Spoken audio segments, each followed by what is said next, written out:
მოგესალმებით, კოლეგებო. Ხოთ კენჭი უყაროთ წარმოდგენილ დღის წესრიგს. დღეს 5 საკითხი გვაქვს განსახილველი.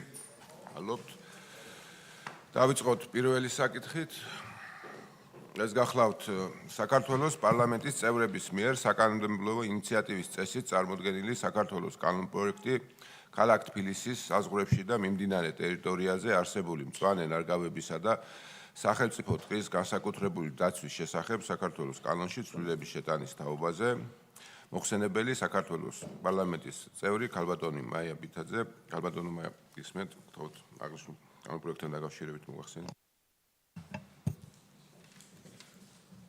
მოგესალმებით, პირველი მოსმენით წარმოგიდგენთ ქალაქ თბილისის თბილისის საზღვრებში და მიმდებარე ტერიტორიაზე არსებული მწვანე ნარგავებისა და სახელმწიფო ტყის ფონდის განსაკუთრებული დაცვის შესახებ კანონში ცვლილებებს. აღნიშნული ცვლილებები გამოწვეულია რამოდენიმე გარემოებით, რაც პრაქტიკამ გამოავლინა. მოგესალმება, თბილისში მიმდინარეობს ავარიული და დაუმთავრებელი მშენებლობების ჩანაცვლების ხელშეწყობის რამოდენიმე პროგრამა, რამაც პრაქტიკაში გამოავლინა რიგი საკითხები, რაც საჭიროებს კორექტირებას ამ შემთხვევაში ამ კანონთან მიმართებით. კერძოდ მოგახსენებთ, რომ რამოდენიმე წლის წინ კანონმდებლობაში განხორციელდა ცვლილებები, რის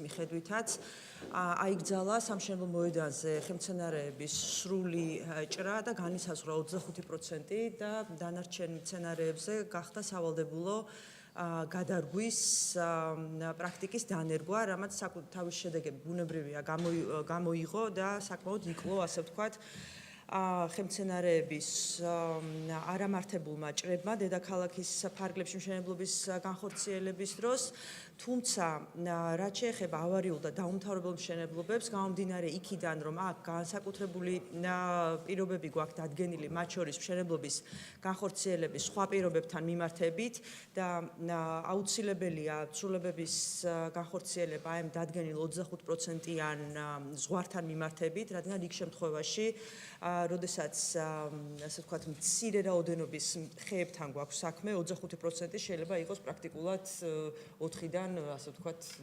ერთი ხე, რაც რეალურად ხელს შეიძლება უშლიდეს მშენებლობის განხორციელებას, რაც უკვე K1 კოეფიციენტის ათვისების პრობლემას შეიძლება ქმნიდეს. ასე რომ ამ მიზეზით არის ცვლილებები წარმოდგენილი და ეხება მხოლოდ ავარიულ და დაუმთავრებელ მშენებლობებს. ბუნებრივია ეს გავლენას არ იქონიებს შემდგომ მშენებლობის ნებართვისა და გამწვანების პროექტის ინტეგრების საკითხზე, რაც ცალკე კანონმდებლობით რეგულირდება.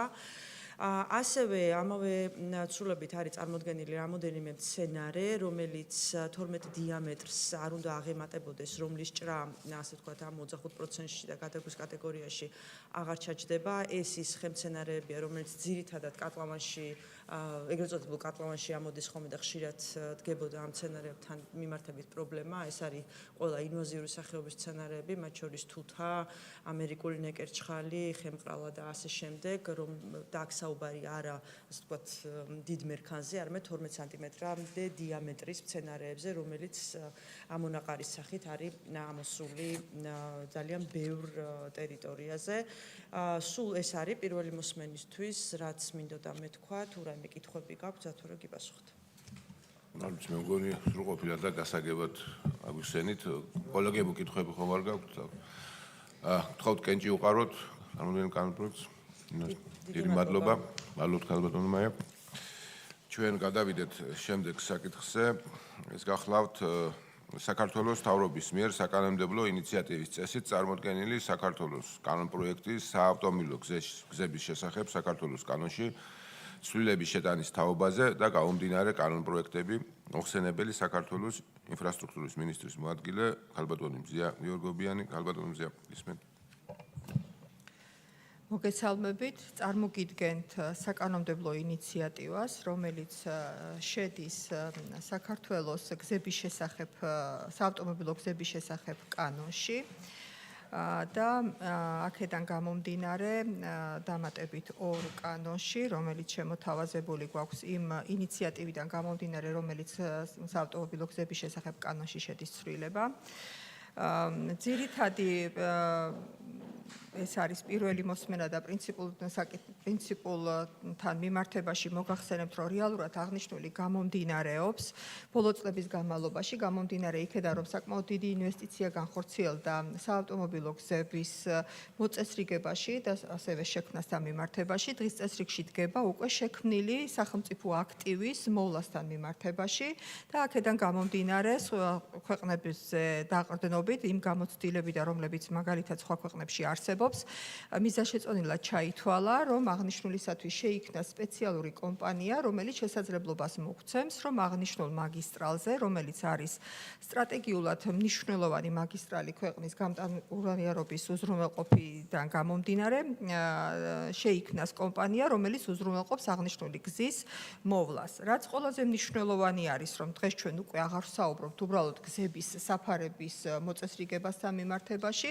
და ის აქტივი, რომელიც შეიქმნა და მაგალითად ეხლა ჩვენ ამ ეტაპისათვის ვსაუბრობთ ის 60-ის მონაკვეთზე, რომელიც გახლავთ გორი-არგვეთას მონაკვეთი, იქ ბოლო პერიოდში, ბოლო წლების განმავლობაში შექმნილი აქტივი, რომელიც თუნდაც ეს არის 138 ხიდი და 59 გვირაბი, 105 კილომეტრი გზის მონაკვეთთან დაკავშირებით ვსაუბრობთ, ამას უკვე უბრალოდ გზის საფარის მოვლის საჭიროების გარდა დგება რეალურად რთული კონსტრუქციული ნაგებობების მოვლის საკითხი და შესაბამისად შემოვდივართ წინადადებით, რომ გზების მოვლა შენახვის, გზების ან გზის მონაკვეთების მოვლა შენახვასთან მიმართებაში გზების დეპარტამენტს ასევე შესაძლებლობა ჰქონდეს, რომ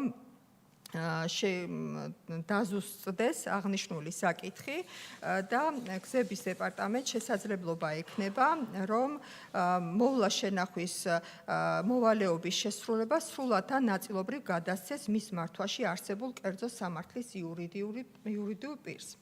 ეს გახლავთ მე-9 მუხლის დაემატება მესამე პუნქტი აღნიშნული შინაარსით და ასევე მინდა აქვე დავაფიქსირო, რომ რეალურად გვინდა რომ ამ წარმოდგენაზეც დავაზუსტოთ ფორმულირება, რომელიც ეხება გზებს და გარდა სრულად გზების ასევე შემოვიტანოთ გზებისა და ჩაემატება საავტომობილო გზებისა, საავტომობილო გზების მონაკვეთები, როგორც ესეთი და გარდა ამისა შემოვდივართ წინადადებით, ასევე განისაზღვროს და დაემატოს მე-5 პუნქტი შემდეგი შინაარსით, რომელიც უზრუნველყოფს სამართალდარღვევათა ადმინისტრაციულ კოდექსში დადგენილი წესით მოხდეს გარკვეული უფლებამოსილებების აღსრულება გზების დეპარტამენტის შესაბამისი თანამშრომლობის მიერ, რისთვისაც უზრუნველყოფილი იქნება სპეციალური უფლებამოსილება, რომელიც განსაზღვრავს უკვე შექმნილი აქტივის და მასთან მიმდებარე ტერიტორიის გარკვეულ მონაკვეთებთან დაკავშირებით, ისევე როგორც არსებული გზების დაბინძურების პრევენციას, ასევე მიმდებარე ტერიტორიასთან უკანონო მშენებლობების აღკვეთას, რისთვისაც უფლებამოსილება მიენიჭება გზების დეპარტამენტის შესაბამის თანამშრომელს, მათ შორის გამოწეროს გაფრთხილებები, ისევე როგორც განახორციელოს დაჯარიმებები, სხვა ასევე დღეს მოქმედი რეგულირებით, ისევე როგორც შინაგან საქმეთა სამინისტროს აქვს გარკვეული უფლებამოსილებები ამ მიმართულებით, ისევე როგორც შესაბამის მუნიციპალიტეტებს შესაბამის მონაკვეთების თავის ადმინისტრაციულ საზღვრებში. ეს არის ძირითადი პრინციპი, რომელიც შემოგვაქვს საავტომობილო გზების შესახებ კანონთან მიმართებაში. ბოლო ნაწილში კითხვა მაქვს უბრალოდ ეს მხოლოდ ამ მონაკვეთზე ეხება თუ ზოგადად? ზოგადად საავტომობილო გზების უფლებამოსილების ფარგლებში არსებულ გზებსა და გზების მონაკვეთებს. კარგით. კოლეგებო, კითხვები ხომ არ გაქვთ აღნიშნულ განყოფილებთან დაკავშირებით? რაიმე დამას დაზუსტება ხომ არ გინდათ? თუ შეიძლება. დიახ.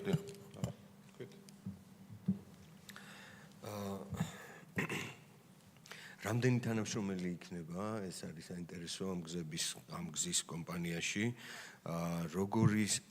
რა მონაკვეთი იქნება გზების მიმდებარედ, რა ტერიტორია შედის, რა არის ისინი საზღვრები, რომელიც იქნება მათ კონტროლქვეშ გასაკეთებელი და დღეს არსებული ეს მაგისტრალი, ბატონ შოთას კითხვა მინდა უფრო დავაზუსტო. ყველა გზა შედის აქ შიდა გზებიც, რომელიც ახალი გაკეთებულია თუ მხოლოდ მაგისტრალური გზებია საუბარი და ეს მომავალშიც გაიზრდება თუ დარჩება ესე ფიქსირებულად ის გზები, რასაც ახლა საუბრობთ. ჯერჯერობით ეს კითხვები მე. მადლობა.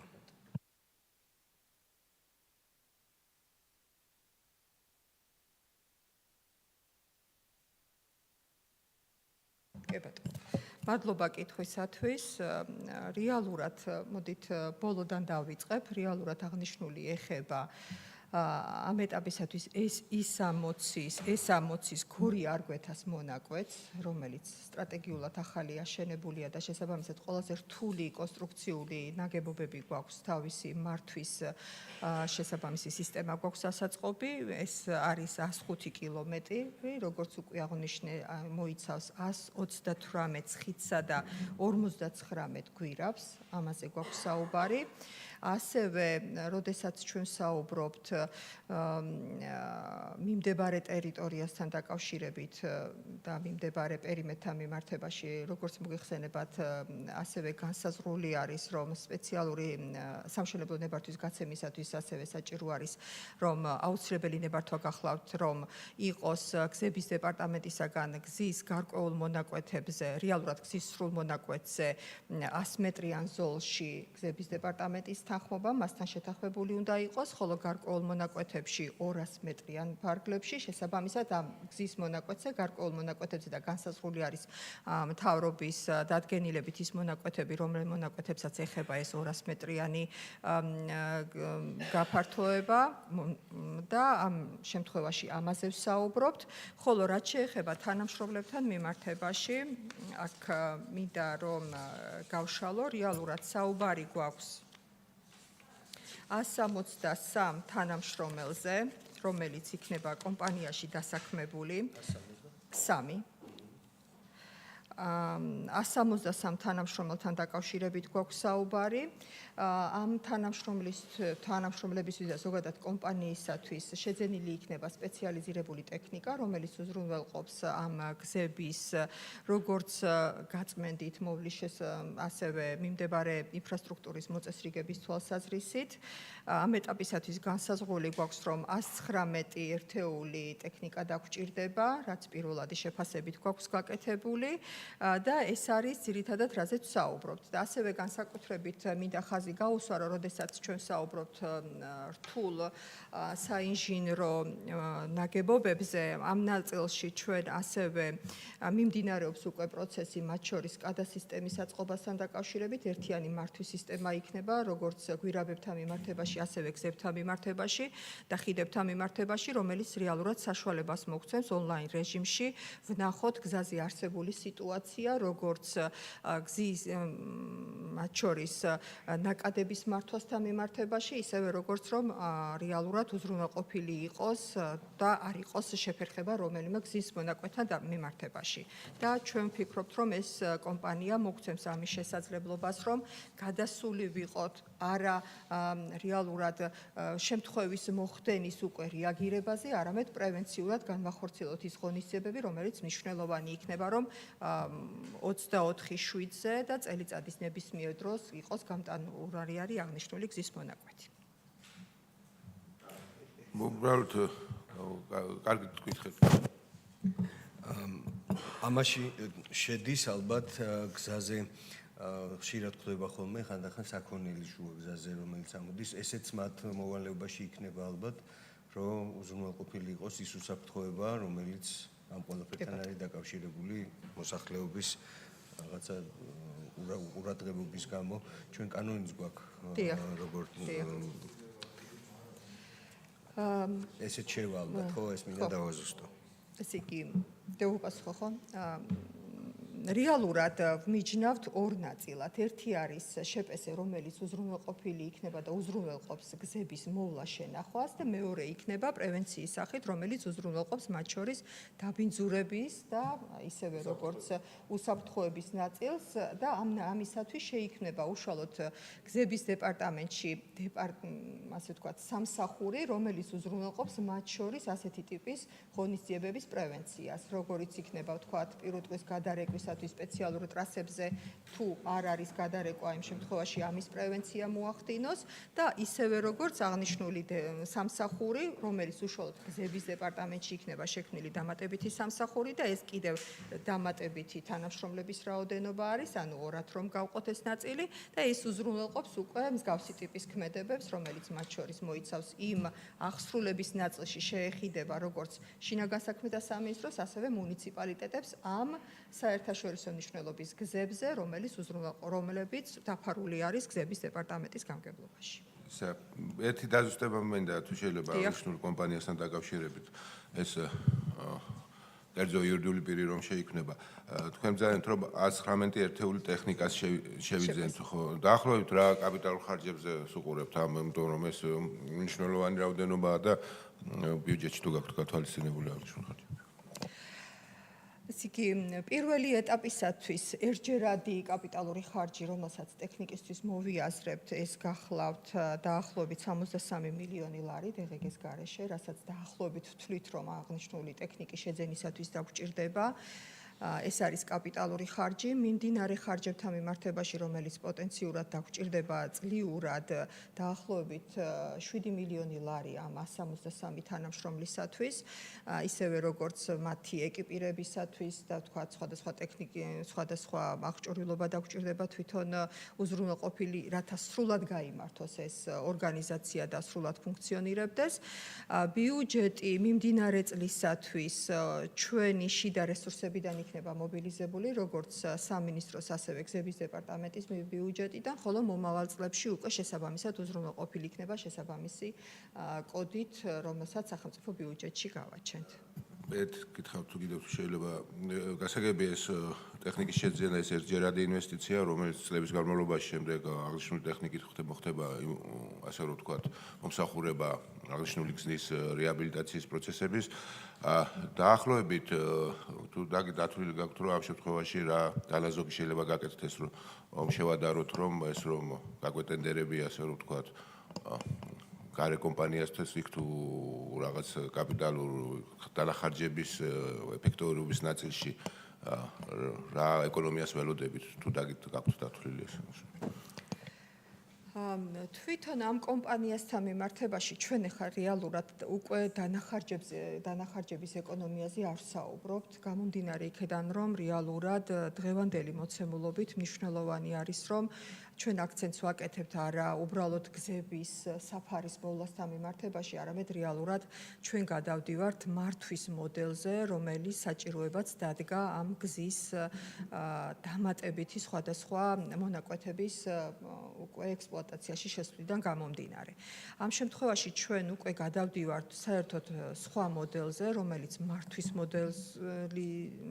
მოდელი ნიშნავს და მართვის მოდელს ვქმნით ზოგადად და ვფიქრობთ რომ რეალურად ჩვენ დღევანდელ მოცემულობით ეკონომიაზე არ ვსაუბრობთ, ჩვენ ვსაუბრობთ დაახლოებით 10 წლიან პერსპექტივაში რა შედეგს მოგცემს, რომელიც იქნება რეალურად უზრუნველყოფთ ჩვენ ამითი ვუზრუნველყოფთ რომ გზების ხარისხი მაქსიმალურად დიდხანს იყოს შენარჩუნებული და დროული რეაგირებები განხორციელდეს ამასთან მიმართებაში, ისევე როგორც მაგალითად გვაქვს შემთხვევები, რომლებიც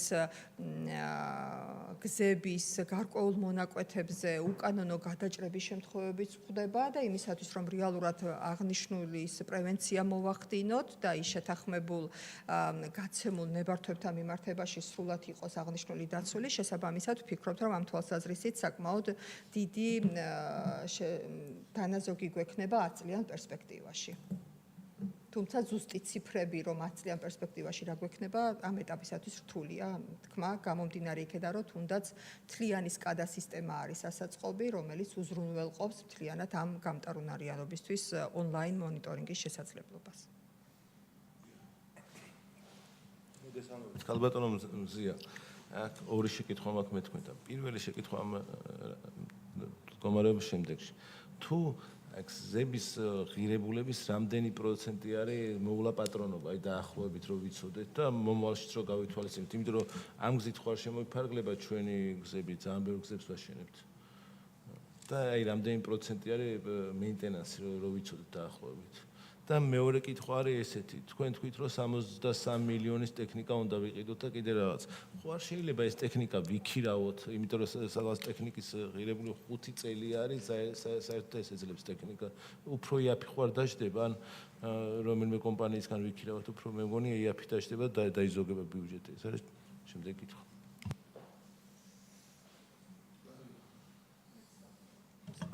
მოგესალმებით, ქალბატონებია, დიდი მადლობა წარმოდგენილი ინიციატივისთვის. ერთი შეკითხვა მაქვს, ანუ რატომ გახდა საჭიროება თვითონ შპს-ს შექმნის და თქვათ, ანუ კომერციული საქმიანობა მოიაზრება თუ რაიმე სხვა მიზანი არის, თქვათ მაგალითად რომ თუნდაც IP შექმნილიყო, ან რატომ ვერ შეიძლებოდა რომ შეესრულებინა ან დეპარტამენტს ან სამსახურს იგივე მომსახურება და ეს შპს-ს შექმნა ხო არ ზრდის პირიქით ბიუჯეტს თუ რაიმე სხვა მიზნობრიობა არის. დიდი მადლობა. არ დავაზუსტებ, იმიტომ რომ ნაწილობრივ თითქმის იგივე კითხვის დასვას ვაპირებდი, მაგრამ გაუტომზია უფრო დააკონკრეტოთ. ჩემთვის ახლა მთავარი აქ არის სწორედ ეს საკითხი, რაზეც მარიამი საუბრობდა. რეალურად რამ განაპირობა სახელმწიფო მხრიდან შპს-ს დაფუძნება და რამდენად შესწავლილი და გაანალიზებული გაქვთ, რომ იგივე მიზნები, ახლა მიზნები, რაზეც თქვენ საუბრობთ, ახლა ამასთან დაკავშირებით არც კითხვები გვაქვს, არც პრეტენზიები. აქ მთავარი არის საკითხი, ამას სახელმწიფო უფრო ეფექტურად შეასრულებდა თუ კერძო კომპანია. ახლა თქვენ სხვა ქვეყნების გამოცდილებაზეც საუბრობდით, იქნებ გითხრათ კიდეც ეს რა ქვეყნებია, ვის გამოცდილებაც გაითვალისწინეთ და მკაფიოდ აგვიხსნათ. მკაფიოდ ეს თხოვნა მაქვს, იმიტომ კიდევ მე მიზნებს არ ვეხები, აქ კითხვები არ არის. კაფიოდ აგვიხსნეთ, რატომ გადაწყვიტეთ სახელმწიფოს ესეთი ინტერვიუ. ხომ არ იქნება ეს მაგალითად კორუფციის წყარო, რაც რეალურად დამეთანხმებით დიდი პრობლემა და დიდი რისკიც არის. მადლობა კითხვებისთვის. დავიწყოთ მოვლა შენახვის ნაწილზე. რეალურად მიუხედავად იმისა, რომ ყოველწლიურად ვცდილობთ, რომ გავზარდოთ მოვლა შენახვის პროცენტი იმ გზების შექმნილი აქტივების, სტრატეგიული აქტივების მოვლისათვის, სამწუხაროდ ამ ეტაპისათვის ჯერ კიდევ ძალიან მცირე არის მოვლა შენახვის პროცენტული მაჩვენებლები იმ შექმნილი აქტივებთან მიმართებაში, რასაც ჩვენ ყოველწლიურად ვქნით. ეს არ ეხება მხოლოდ გზებს, ეს ზოგადად შექმნილ ნებისმიერ აქტივს შეეხება. ამ ეტაპისათვის პროცენტი ყოველწლიურად სხვადასხვა გვაქვს, დაახლოებით 1-დან 2%-მდე მერყეობს და ესეც შეიძლება ითქვას, რომ ფრაგმენტული არის და რეალურად ამ სპეციალიზირებული კომპანიის შექმნით ასევე უზრუნველყოფილი იქნება მათ შორის ამ მოვლა შენახვის ნაწილში გარანტირებულად ყოველწლიურად განსაზღვრული იყოს ის თანხის ოდენობა და ის საჭიროება, რომელიც იქნება საჭირო ამ გზების მოვლისათვის. ტექნიკის ქირაობასთან საკმაოდ დიდ ხანს მსჯელობდით და სხვადასხვა მოდელს განვიხილავდით იმისათვის, რომ რეალურად გვენახა და შპს არ იყო თავიდანვე როგორც ესეთი მოაზრებული და არ საუბრობდით საერთოდ და გვინდოდა რომ თვითონ დეპარტამენტში შეგვექმნა აღნიშნული ასე ვთქვათ, გაგვეჩინა აღნიშნული შესაძლებლობა, თუმცა ქვეყნები, რომლებიც ვნახეთათ, რომლებიც წარმატებული იყო, მაგალითად იყო ხორვატია და ესპანეთის ორი ქვეყნის მაგალითი დეტალურად გვაქვს გავლილი და შევეცადეთ, რომ შეგვესწავლა რა იყო ეს მოდელი და რასაც ჩვენ ახლა ვნახეთ, იყო რომ ნაცვლად იმისა, რომ ეს ყოფილიყო უშუალოდ შიგნით დეპარტამენტში არსებული შესაძლებლობა, ქვეყნებმაც მიიღეს გადაწყვეტილება, რომ გარეთ გასულიყო, ყოფილიყო კომპანია, რომელიც იქნებოდა სახელმწიფო კომპანია. ორი მიზეზი, რაც ჩვენ ვნახეთ ამ ნაწილში, იყო ერთი ის, რომ რეალურად სტრატეგიული ობიექტია და უნდა იყოს სახელმწიფო, რომელიც ამას უზრუნველყოფს. ჩვენ არ ვსაუბრობთ კიდევ ერთხელ უბრალოდ გზის საფარის ან დაგვაზე, ან ზამთრის პერიოდში გაწმენდასთან მიმართებაში. ჩვენ ვსაუბრობთ ზოგადად მართვაზე, რომელიც მათ შორის გვირაბების მართვას გულისხმობს, ისევე როგორც სავენტილაციო ნაწილში, ასევე ერთიან სისტემაში ჩართვაში, რომელზეც ჩვენ უკვე მომავალ მომავალში და როგორც მოგეხსენებათ, მეზობელ ქვეყნებთან გაფორმებული გვაქვს შეთანხმებები ერთიანი გამშვები პუნქტების და საბაჟო პროცედურებთან მიმართებაში, მათ შორის მათ უნდა ჰქონდეთ ინფორმაცია, რომელ მონაკვეთზე არის გზა თავისუფალი და ჩვენ სხვა მიმართულებითაც მოგეხსენებათ, მუშაობთ ჩვენ მეზობლებთან დამაკავშირებელი გზების უზრუნველყოფასთან მიმართებაში, ისევე როგორც წითელი ხიდისა და როგორც აზერბაიჯანის, ასევე სომხეთის მიმართულებით ახალი გზების მშენებლობასთან მიმართებაში, სადაც მათ შორის ნაკადების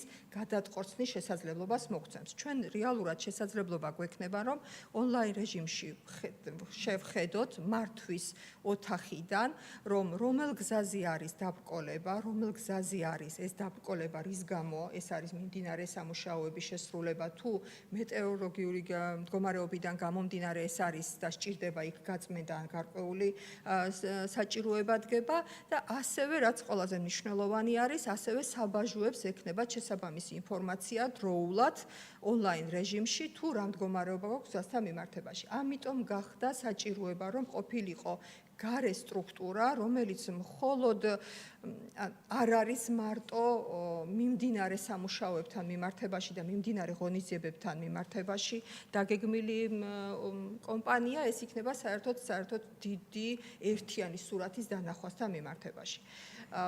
კორუფციასთან დაკავშირებით, რაც მინდა ვთქვა, რომ რეალურად ეს კომპანია იქნება, რომელიც შეასრულებს სახელმწიფო დაკვეთას. ისევე როგორც იქნება ნებისმიერი შესყიდვა, ისევე როგორც ნებისმიერი დავალება, ეს ყველაფერი სახელმწიფო შესყიდვების შესახებ კანონიდან გამომდინარე მოხდება, ისევე როგორც ტექნიკის შესყიდვაც ამ შემთხვევაში ჩვეულებრივ შესყიდვის პროცედურას განვახორციელებთ და ეს არ მოხდება პირდაპირ მიყიდვის შესაძლებლობა. არ იქნება პირდაპირ ყიდვის შესაძლებლობა.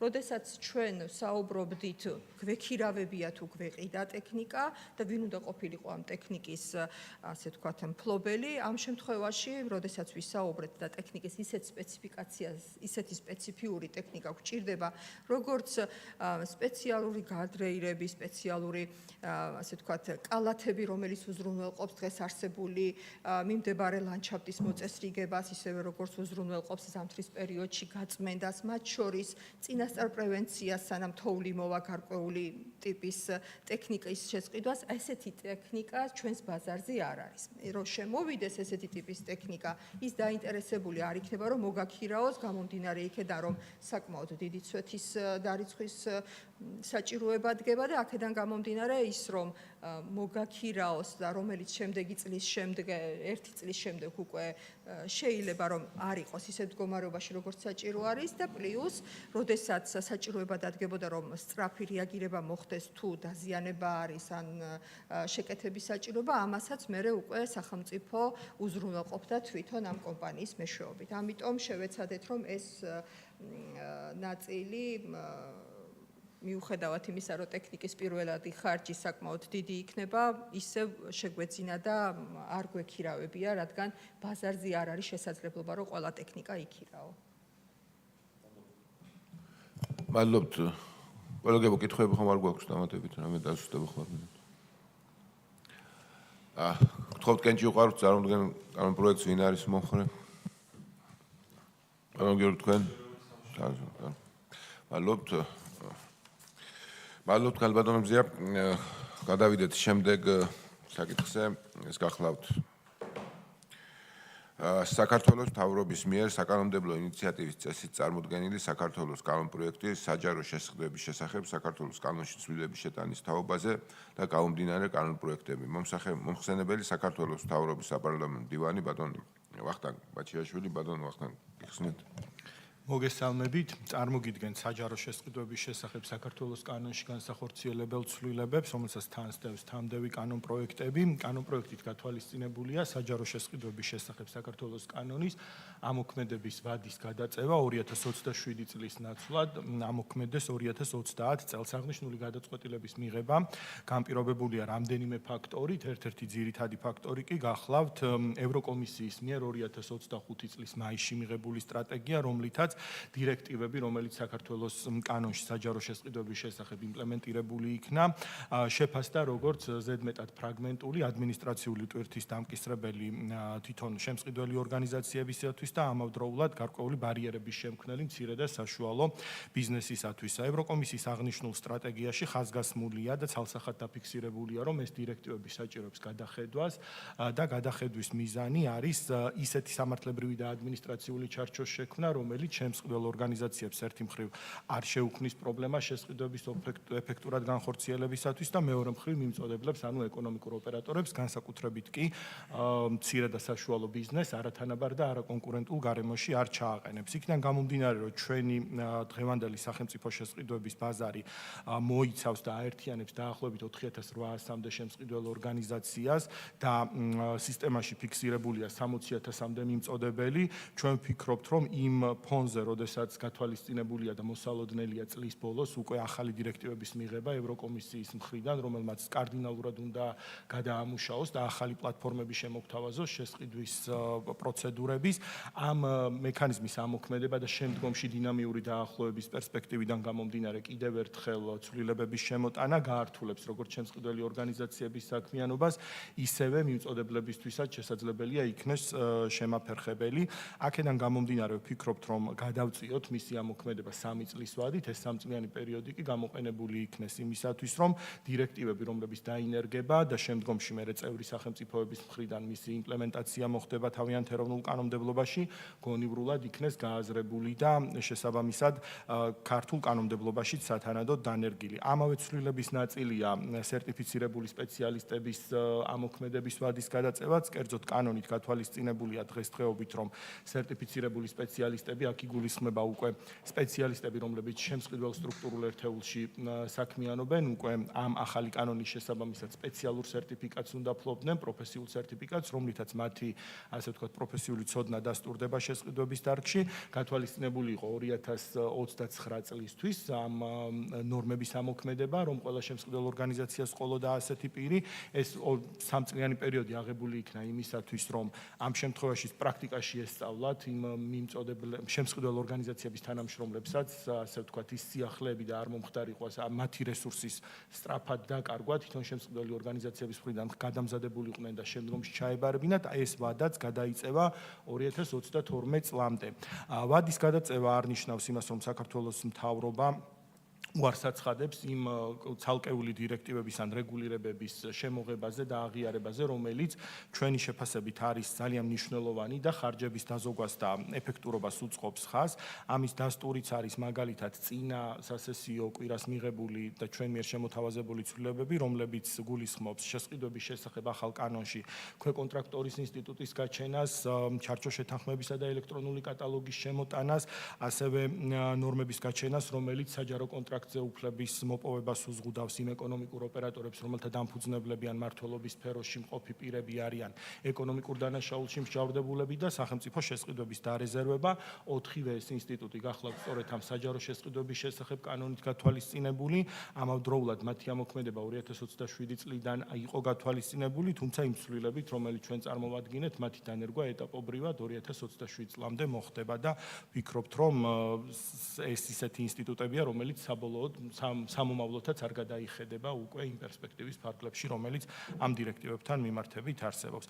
გამომდინარე კანონპროექტებს, რომლებიც მრავლად არის, არ აქვს არანაირი სიახლე, ერთადერთი შინაარსი ამ გამომდინარე კანონპროექტების არის ის, რომ მასში მომიჯნავე კანონებში ტერმინი სახელმწიფო შესყიდვა ჩანაცვლებულია საჯარო შესყიდვით, ის უნდა ამოქმედებულიყო 2027 წელს და ვინაიდან ძირითადი კანონის გადავადება 2030 წლისთვის არის გათვალისწინებული, ყველა ეს დანარჩენი 29 კანონის ამოქმედების ვადის გადაწევაც 2030 წლისთვის გვაქვს შემოთავაზებული.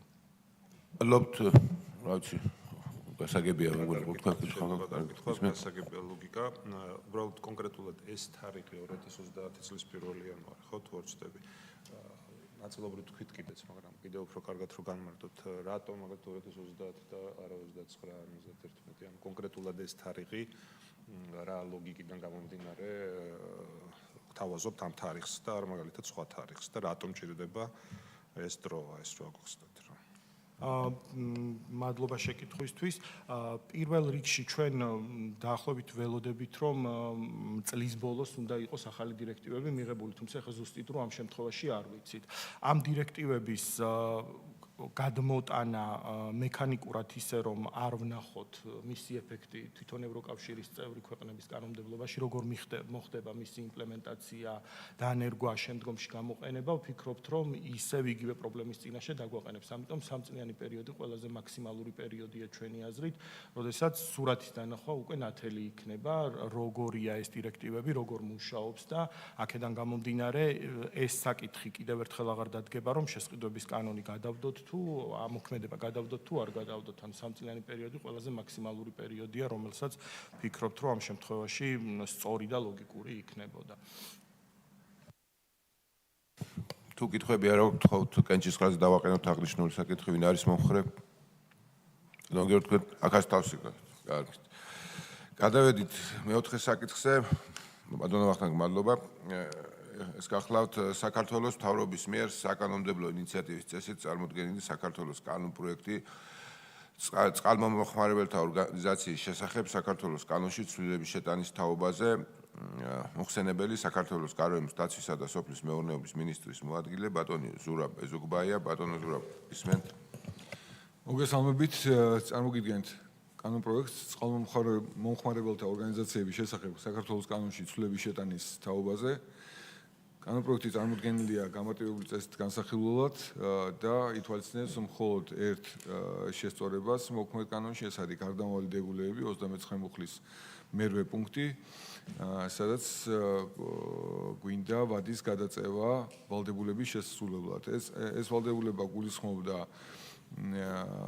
სემეკის მხრიდან ჭარბი წყლის სადრენაჟო დამშრობი ქსელის მოცილებასთან, ტრანსპორტირებასთან და გარემოში ჩაშვებასთან დაკავშირებით წამოშლილი ურთიერთობის მოსაწესრიგებლად სადრენაჟო მომსახურების ტარიფის დადგენას და ამ ტარიფის დასადგენად ასევე უნდა მომზადებულიყო კანონპროექტი, სათანადო კანონპროექტი, რომელიც ხელს შეუწყობდა ახალი ტარიფის დადგენასაც და დამკვიდრებასაც.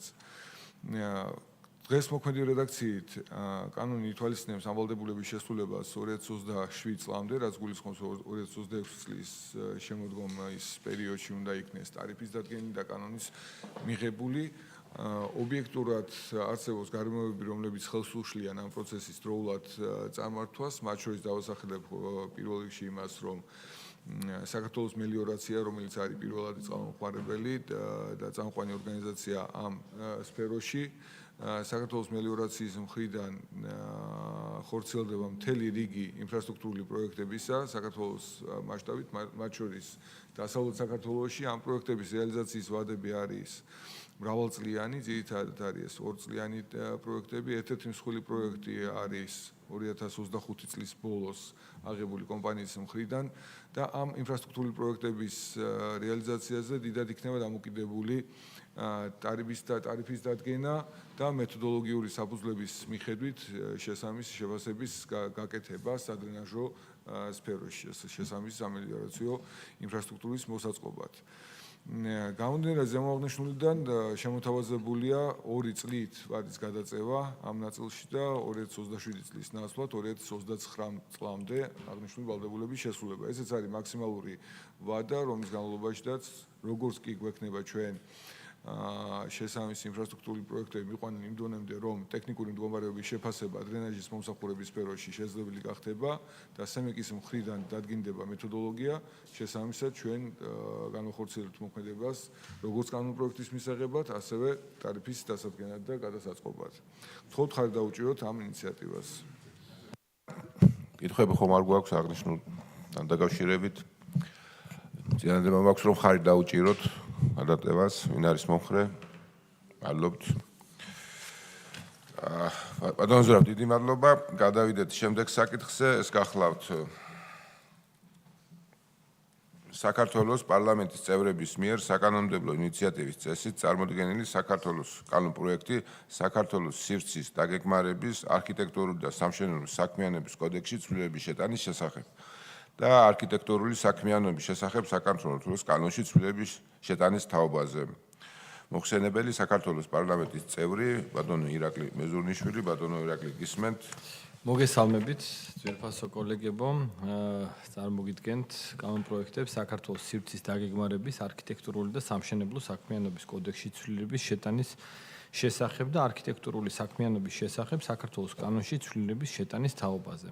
მოქმედი რეგულაციის თანახმად 2026 წლის 1 სექტემბრიდან არქიტექტურული და კონსტრუქციული პროექტების დამოწმება ექსპერტიზა უნდა განხორციელდეს სერტიფიცირებული პირების მიერ. ასევე აღნიშნული თარიღიდან სერტიფიცირება მოეთხოვებათ სამშენებლო სამუშაოების განხორციელებისთვის პასუხისმგებელ ინჟინერ-მშენებლებს. წარმოდგენილი კანონპროექტებით ხდება აღნიშნული თარიღის გადაწევა 2026 წლის 20 დეკემბრამდე. აღსანიშნავია, რომ მუშაობა ამ კუთხით უკვე დაწყებულია და მოთხოვნილი ვადა საჭირო სერტიფიკატის გამცემი ორგანოების გამართულად ამუშავებისთვის. მადლობა. კითხვები ხომ არ გვაქვს? თხოვთ, განჯუღაროთ ვინ არის მომხრე. დიდი მადლობა. მადლობთ კოლეგებო, წარმატებულ დღეს გისურვებთ.